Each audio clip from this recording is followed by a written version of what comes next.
So now I want to talk to you guys about what I do. You know I do the funny videos. Oh, is this working? Oh! Okay. So I'm going to tell you guys about what I do.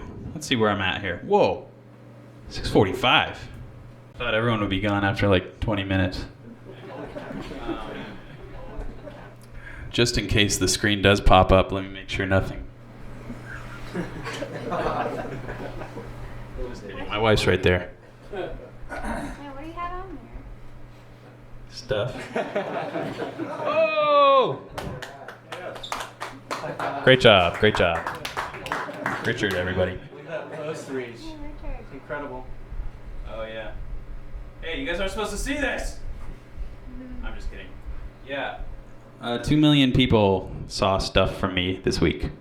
I wasn't going to show you that, but those numbers, if you care, 124,000, that's like likes, shares, comments.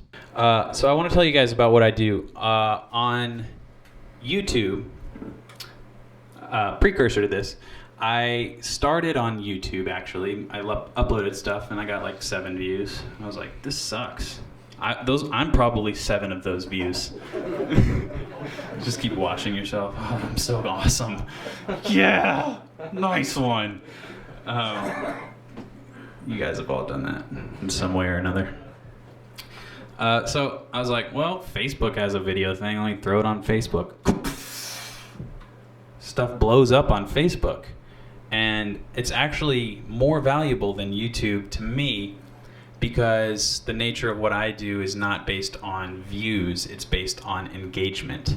So if I can get 1 million YouTube views, which I never have, I'm an ant on YouTube compared to Facebook, but even 1 million YouTube views only yields like $1,500. So, and that's before taxes. So people who have like 1 million YouTube subscribers and they get like, I don't know, millions, say like 30 or 40 million views per month, their net income is maybe like 35,000 a year. But people think it's like this big glamorous thing. It's not. What I do on Facebook is I engage with people and I put out these videos, and then they go directly to my courses. And those courses are my lifeblood, and I don't have to, I don't get 2 cents on the dollar for those. I get 100 cents on the dollar, which is pretty good. So YouTube is something that I'm exploring. I host all these lessons on YouTube to coax people and help people. They are helpful lessons. Help people and get people to want to learn the full gambit and invest in me and not just my guitar lessons, because there are a billion of them out there. So I'm going to give you guys a few examples of some lessons that I do on YouTube. And this first one is a 2-handed tapping technique. And it goes like this.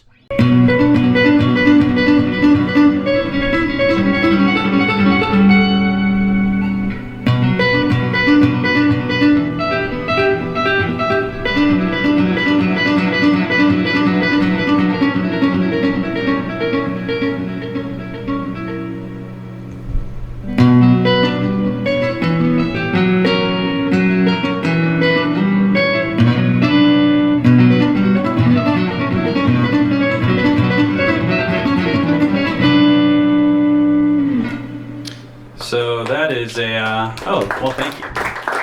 I've never been clapped at when I give a lesson. Usually the student's just like, yeah, can you do Freebird? If not, then you suck. And then I go, no. So what I'll do in my videos is use multiple camera angles, but really it's just one camera. Again, what's the simplest way you can accomplish your goal? I want multiple camera angles, but I don't have multiple cameras. I have one camera that I then make look like multiple angles. So this technique, if you guys are interested, is super simple. I keep saying stuff like that. You guys are like, doesn't look easy, doesn't sound easy. I promise it is. I wouldn't say it if it wasn't true. It's this.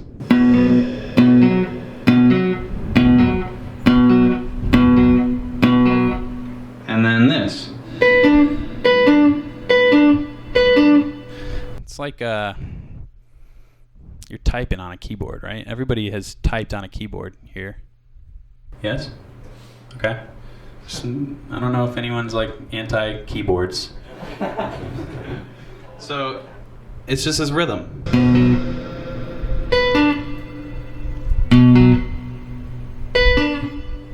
And then you take that rhythm and move it to different parts of the neck.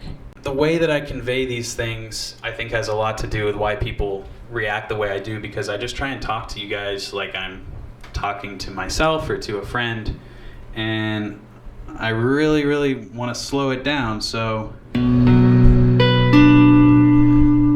that's it. Practice that. And if you can do this for like one of your friends, you don't even have to learn all that other crap. Just do this. Isn't pretty cool, right? And then the beauty is in like the medium tempo, because then it's like, yeah, he knows what he's doing.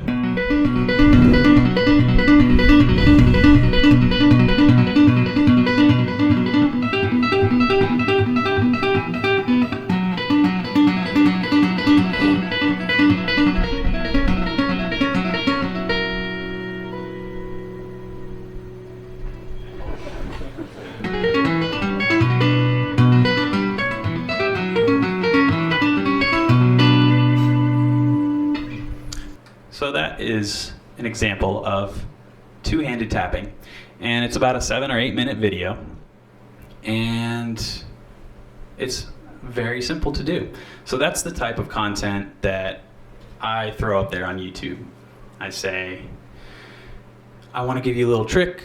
Sometimes it's a flashy gizmo like that. Sometimes it's something very useful, like I'm going to show you, let's see.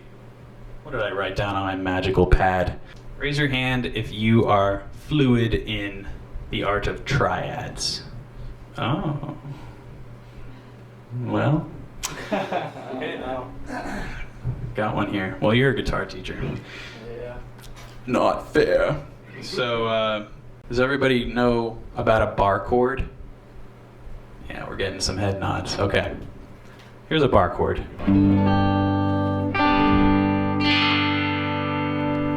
There's a triad in here. It's right here. How many notes do you think is in a triad? Oh! Booyah! See how good of a teacher I am? I don't even have to tell you the answers. You know them already. First, third, fifth. Got that right. You want to come up? I'm just kidding. Yes, indeed, sir. Root, third, fifth. There's the root position. And there is the first position. And then, what do you guys think? Second position. This guy. And then we're back to the root.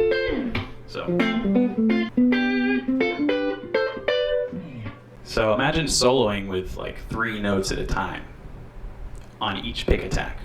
Sounds kind of whoa, right? With triads, it's nothing. Some dude did it. Jimi Hendrix. You guys know him? Yeah, he's all right. Not worth it. Yeah, Jimi Hendrix was a huge endorser, advocate of triads. So let me give you an example of triads in action. Here we go.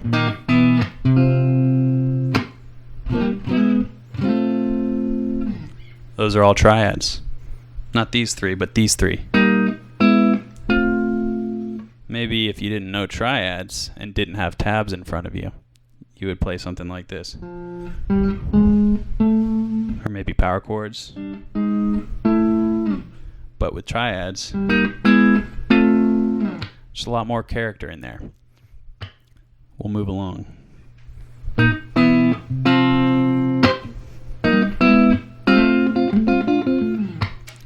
What was that?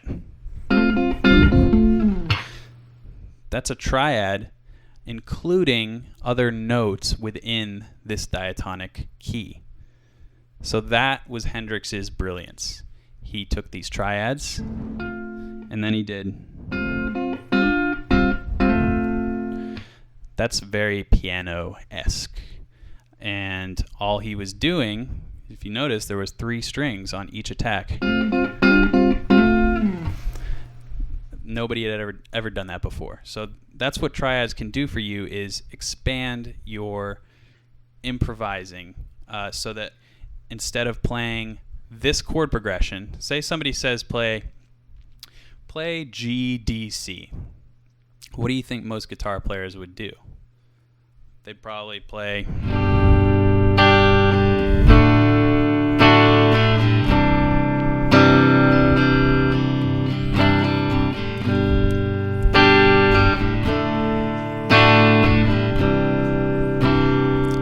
And you both don't want to be doing that, right? Somebody has to do something else. And no, you can't do this.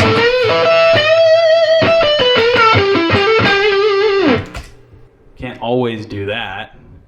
So That was cool though. that is cool. Unless it's the whole time. Trust me, I know from experience.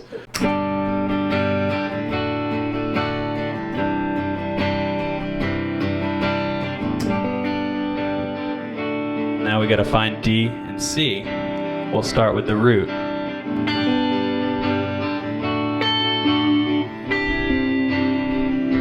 And then we can find some inversions, so we don't have to be playing the same kind of sound.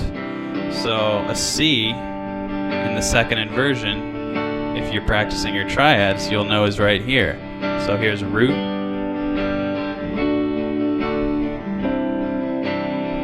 And we can decorate.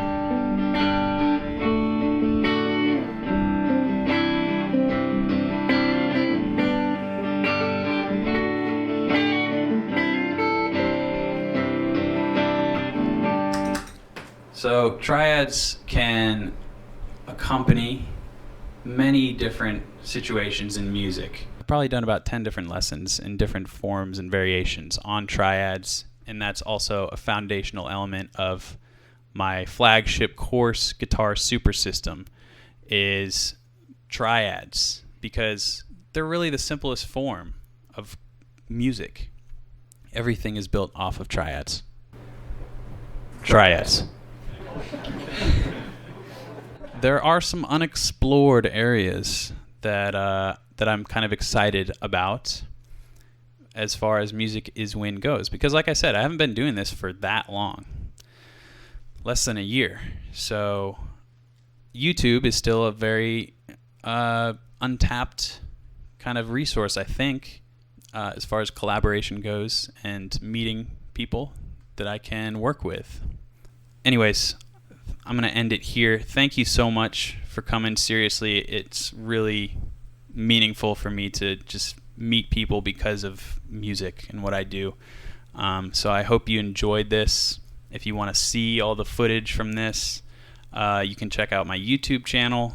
Like I said, this is my first clinic, so I'm still working out the ending.